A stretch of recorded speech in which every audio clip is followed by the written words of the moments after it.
고등학교 국어 선생님이시잖아요. 그러면 이런 것도 보이실 것 같아요. 아, 저런 독서법은 국어 1등급이 안 나오는데.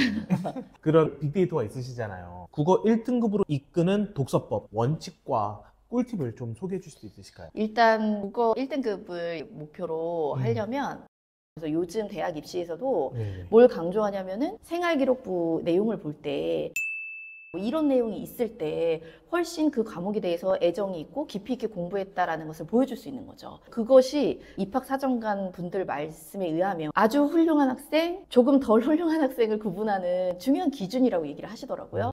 그 친구가 그러더라고요. 학원에 갔는데 다른 친구들보다 굉장히 이제 뒤늦은 진도로 시작했대요. 그런데 어떤 과목은 6개월, 어떤 과목은 3개월 만에 충분히 따라잡았고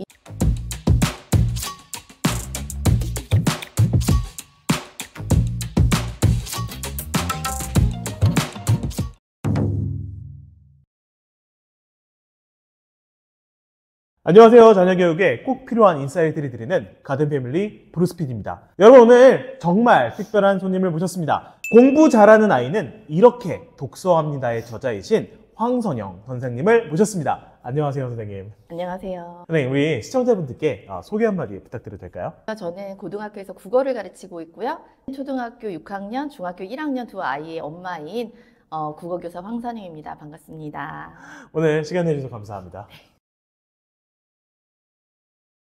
독서는 중요한 거 너무 잘 아시는데 책을 많이 읽혀도 성적으로 바로 직결되진 않던데요. 이렇게 말씀하시는 분들이 있단 말이에요. 어때요? 사실 공부라는 거는 네. 굉장히 복잡한 지식을 구조화를 하고 또 꺼내는 것까지 해야지 성적으로 결과가 보여지잖아요.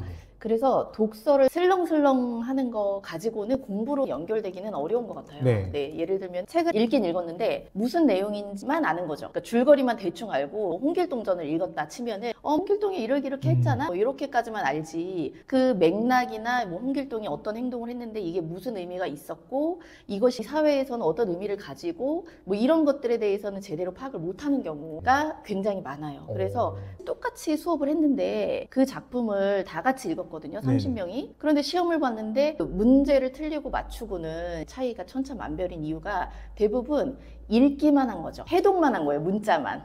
그리고 맥락이나 주제의식이나 깊이 있게 이해는 못했다.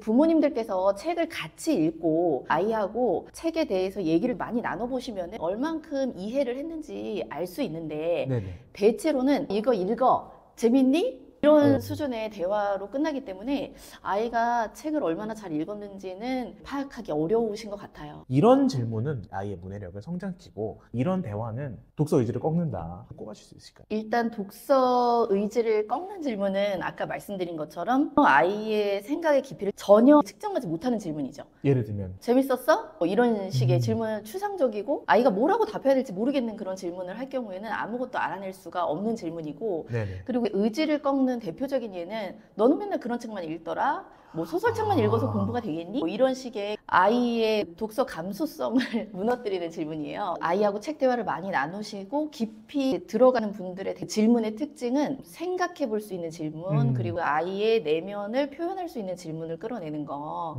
저희가 수업 시간에 다양한 질문을 만드는 수업을 하는데 그럴 때에도 보면은 질문에도 단계들이 있어요. 사실만 확인하는 질문이 있고 얼마나 이해했는지 유추하는 거를 물어보는 질문도 있고 적용하는 질문도 있고 그리고 한 가지 팁을 더 드리자면은 질문을 구체적으로 하는 게 좋아요. 그리고 단계를 주는 게 되게 좋아요. 그러니까 처음부터 아이들한테 엄청난 철학적 깊이를 요하는 답을 얻으려고 하면은 실패하거든요. 그래서 단계를 가지고 이 주인공이 이렇게 행동했을 때 어떤 기분이 들었냐, 이 행동은 어떤 의미이냐, 너는 어떻게 하고 싶냐, 이런 식으로. 근데 이게 이제 전문가가 아닐 경우에는 어려울 수 있잖아요. 그래서 도움되는 자료를 보시면서 연습을 해보시면 몇 번만 해보시면 금방 할 수 있고 아이들도 스스로 만들 수 있기 때문에 유의미한 질문을 하는 것이 도움이 될 것 같습니다. 고등학교 국어 선생님이시잖아요. 그러면 이런 것도 보이실 것 같아요. 아, 저런 독서법은 국어 1등급이 안 나오는데. 그런 빅데이터가 있으시잖아요. 국어 1등급으로 이끄는 독서법, 원칙과 꿀팁을 좀 소개해 줄 수 있으실까요? 일단 국어 1등급을 목표로 하려면 긴 글을 빠른 시간 안에 읽고 이해를 해서 적용해서 문제를 풀어야 되잖아요. 그래서 초등 고학년이나 중학교 때는 긴 글을 읽는 연습을 많이 해야 돼요. 수능 시험에 나오는 실제 국어 지문의 길이는 우리가 평소에 읽는 이 한 권의 책보다는 짧지만 그거를 빠른 시간 안에 읽고 문제를 풀려면은 어렸을 때일수록 긴 글을 읽는 습관을 들여야 되는데, 왜냐하면 긴 호흡의 글을 읽다 보면은 정보를 머릿속에서 빨리 구조화를 시키고 내용의 진위를 파악하는 사고작용을 배울 수 있거든요. 그래서 제가 추천하는 거는 초등학교까지는 문학책과 비문학책의 비율을 6대4 정도, 그걸 권하고 싶어요. 문학책을 많이 읽는 것은 왜 중요하냐면 아이들은 대체로 이야기를 다 좋아하게끔 되어 있어요. 아이들이 좋아하는 게임만 봐도 스토리가 있고, 웹툰, 웹소설, 모든 컨텐츠는 다 이야기를 기반으로 하고 있거든요. 그래서 아이들이 이야기를 좋아하게 만들어서 책을 읽게끔 해주면 그 다음에는 지식책 같은 딱딱하고 건조한 책도 읽어낼 수 있는 힘이 생긴다고 생각을 해요. 네네. 그래서 처음에는 동화책 같은 이야기로 접근하고, 필요할 때 지식책을 이번에 과학 시간에 이런 거 배웠는데 생명에 대한 이런 책이 있으니까 한번 찾아보자 해가지고 조금만 읽더라도 어쨌든 그런 책을 접하게 해주는 식으로 하다가 중학교로 올라가면서 지식의 범위가 넓어지고 깊어질 때 비문학의 비중을 조금 더 높여준다. 이런 식으로 접근을 하면은 좋을 것 같고, 사실은 제가 문학책을 권하는 이유 중에 또 하나는 문학책에는 엄청 많은 배경 지식을 거부감 없이 자연스럽게 받아들일 수 있는 환경이 조성돼 있어요. 뭐 예를 들면 중세시대를 배경으로 한 소설을 읽었다 이러면 역사 공부 따로 하지 않아도 중세시대에 대해서 가랑비에 옷 젖듯이 기사라든지 마녀 사냥이라든지 전쟁이라든지 이런 것들이 굉장히 자연스럽게 재미있다는 느낌으로 와닿아요. 그러면 이제 이 아이는 세계사를 공부할 때 세계사 관련된 책을 읽지 않았지만 자기도 모르게 그게 재밌는 거죠. 이런 식으로. 그래서 어릴수록 문학책을 좀 강조를 하고 싶고, 비문학책을 강요하시지 말고, 왜 어머님들이 이런 걸 읽어야 공부에 도움이 될 거야 라고 하면서 계속 비문학책을 강요하시는 분들도 계신데, 그러지 말고 중학교 때까지는 괜찮다.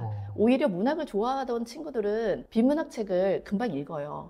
필요하니까. 네. 그리고 연습에 의해서 충분히 1등급 받을 수 있습니다. 그런데 문학을 좋아하지 않았던 친구들은 문학을 갑자기 좋아하게 되기는 어려워요. 그렇죠. 특히 고등학교 아이들이 어려워하는 분야가 시예요. 네. 선생님, 시는 무슨 말인지 모르겠어요. 이해를 못 하겠어요. 이러는데 그때 안타까운 것이 공감 능력, 문학적 감수성, 상징을 이해하는 것, 이런 것들이 자연스럽게 습득이 안 된 거죠. 그게 문학을 안 읽어서 발생한다. 그런 게 크죠. 그리고 이제 어린 시절에 동시라든지 뭐 이런 것들을 접해보지도 않았고 하기 때문에 조금 안타깝게 그런 것들이 뒤늦게 학습적으로만 접해지니까 거부감이 생기는 것 같아요. 자연스럽게 됐으면은 누가 설명해주지 않아도 알 수 있는 것들이 굉장히 많이 있거든요. 올해의 수능이 국어 굉장히 어려웠어요. 저희 학교에서 이과 반 1등 친구가 있었는데, 근데 이 친구가 공부도 워낙 열심히 했지만 이번 수능 시험에서 국어에서 특히 특출난 성적을 받은 거예요. 이과 학생이. 네. 수학은 원래도 잘했기 때문에 1등급을 예상했었는데 국어는 1등급 받으면서도 표준 점수가 98점이라는 평소보다도 더 잘한 거죠. 그래서 어떻게 이렇게 잘 봤냐고, 너무 잘했다고 이렇게 칭찬해주면서 이제 얘기를 해보니까, 이제 어린 시절에 학원을 많이 다니고 선행학습을 일찍부터 시작하고 이러지 않고 책을 많이 읽고 부모님하고 여행을 많이 다녔다고 얘기를 하더라고요. 다양한 나라, 국내 이렇게 여행을 다니고 봉사활동도 하고 이러면서 부모님하고 대화도 많이 하고, 그리고 부모님께서 굉장히 자율적으로 하게끔 믿어주시고, 그리고 제가 재미삼아서 매해 아이들한테 묻는 질문이 있어요. 한 달에 몇 권의 책을 읽냐, 뭐 초등학교 때 해리포터를 읽어봤냐.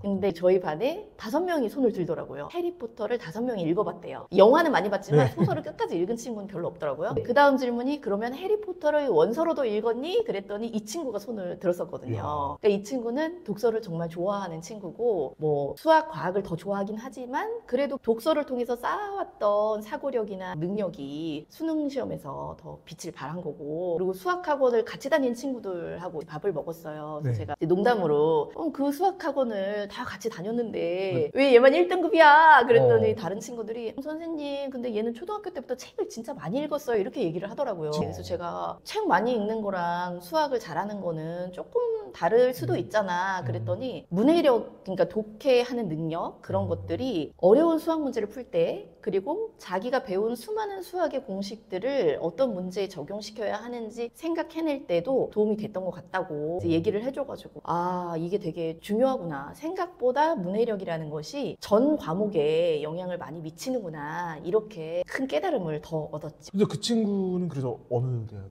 좀 많이 좋은 약학대학에 네, 합격했습니다. 초등 때 어떤 선행 없이 그러면 여행 다니고 책 읽고 책 다니고 대화 많이 하고 그 친구가 그러더라고요. 학원에 갔는데 다른 친구들보다 굉장히 이제 뒤늦은 진도로 시작했대요. 그런데 어떤 과목은 6개월, 어떤 과목은 3개월 만에 충분히 따라잡았고 이 친구는 또 특징이 자기주도 학습을 잘해요. 그래서 학원 강의 같은 것을 과하게 듣지 않고 숙제나 이런 거에 치이지 않고 본인이 계획한 대로 공부를 해요. 그래서 그 점이 되게 훌륭하다고 생각을 하고 있었는데 그런 끈기, 주변 친구들은 다 학원을 다니잖아요. 저희 동네가 학원 많이 다니는 동네거든요. 근데 친구들이 이 학원 다니고 저 학원 다니고 할 때도 거기에 흔들리지 않고 본인이 계획한 대로 본인의 어떤 뚝심을 밀고 나가는 그런 성격도 있는 거죠. 책만 많이 읽었다고 된 게 아니라 책을 많이 읽고 올바른 방식으로 또 부모님께서 교육을 해주셨고 거기에 공부에 대한 의지까지 받쳐주니까 고등학교에 와서 훨씬 잘하게 된 거죠. 선행 없이 결국 다 따라잡고 공부 내공을 다 쌓은 게 이 초등학교 때 독서를 이렇게 해서 그런 거잖아요. 네. 지금 이 영상을 보시는 많은 분들이 초등, 중등 자제분들이 네네네. 있으신데요. 첫 번째로 문학을 6대 4로 네네. 라는 말씀 주셨는데 또 다른 팁을 말씀 부탁드릴까요? 우선은 책을 읽는 것은 공부나 일이 아니라 재미있는 일이다. 나에게는 이것이 휴식이다. 이 정도까지 끌어올리면은 베스트고요. 그러려면은 어릴 때부터 부모님께서 책 읽는 건 참 재밌는 일이야. 북카페도 가시고 서점에 가서 아이가 원하는 책도 골라서 사주시고 여행 같은 거 가실 때에도 예쁜 도서관이 있다거나 아니면 왜 동네 책방 이런 거 있잖아요. 이런 책 문화 그런 것들이 가정에 배어 있다면 굉장히 좋을 것 같고요. 그리고 아까 말씀드린 것처럼 한 권의 책을 읽어도 아이가 이 책을 어떻게 받아들이고 있고 얼만큼 이 책에 내면화가 되는지 그런 것들을 부모님하고 꼭 대화를 통해서 이야기를 하는 과정을 꼭 거쳤으면 좋겠어요. 제가 중학교 1학년 담임을 하면서 국어를 가르칠 때 일인데 그 당시에 책 읽는 수업이 굉장히 활성화되기 시작하던 때여가지고 수업 시간에 책을 읽히고 있었는데 어떤 우등생 여학생이 책을 읽어본 적이 최근 몇 년 동안 없었는데 너무 재밌다고 하면서 다른 친구들이 한 권 읽을 때 막 2권씩 읽으면서 계속 책을 빌려가더라고요. 그러면서 저에게 와서 하는 말이 사실은 자기가 지금 굉장히 심한 번아웃을 겪고 있었대요. 그래서 엄마하고 학원을 6개월만 끊기로 약속을 하고 6개월간은 자기 하고 싶은 거를 하면서 쉬겠다. 네, 이미 너무 많이 공부해온 거죠. 그래가지고 6개월 동안 뭘 할까 생각을 해보니 책을 수업 시간에 읽어보니까 재밌는 것 같다. 이러면서 책을 엄청 읽었어요. 근데 6개월 지나고 나서 이 친구가 엄청 많이 성장을 한 거예요. 일단 부모님과의 관계도 굉장히 좋아졌고 충분히 쉬어서 그런지 자기가 뭘 공부하고 싶은지를 책을 통해서 많이 찾았대요. 그러면서 저한테 너무 고맙다고 그런 얘기를 하면서 이 친구가 고등학교에 진학을 해서 연락을 해보니까 아니나 다를까 상위권이고 학교 생활도 교과 외 활동도 엄청 열심히 잘하고 있다고 빛나게 잘 살고 있는 거죠. 네, 그래서 되게 보람을 느꼈습니다.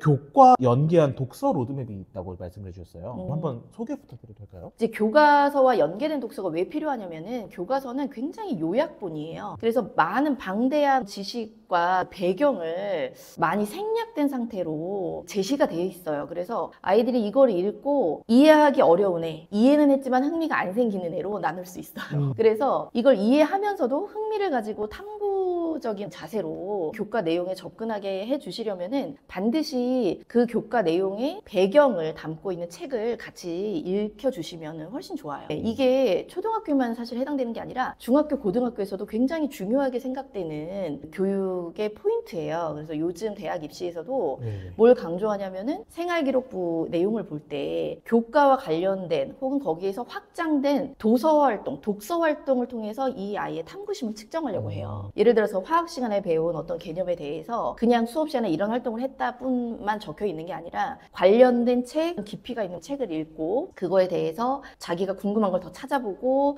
설문조사도 하고 실험을 추가로 하고 친구들한테 얘기도 해줬다. 이런 내용이 있을 때 훨씬 그 과목에 대해서 애정이 있고 깊이 있게 공부했다라는 것을 보여줄 수 있는 거죠. 그것이 입학사정관 분들 말씀에 의하면 아주 훌륭한 학생, 조금 덜 훌륭한 학생을 구분하는 중요한 기준이라고 얘기를 하시더라고요. 그래서 이거는 모든 학습의 기본이 된다는 얘기죠. 그러니까 교과서만 보지 않고 교과와 연계한. 네, 연계한 다양한 컨텐츠, 그 중에서도 책이 으뜸이니까 예를 들어서 역사를 배웠다. 5.18 광주 민주항쟁을 배웠다. 그러면 그 5.18 민주항쟁을 다룬 소설도 많고 뭐 비문학 책도 있고 여러 가지 역사 프로그램도 있잖아요. 이런 걸 통해서 배경에 대해서 충분히 아이와 이야기를 하면은 수업 시간에 배운 거는 한 꼭지지만 충분히 이해할 수 있고 더 나아갈 수 있는 그런 기반을 만들어 주거든요.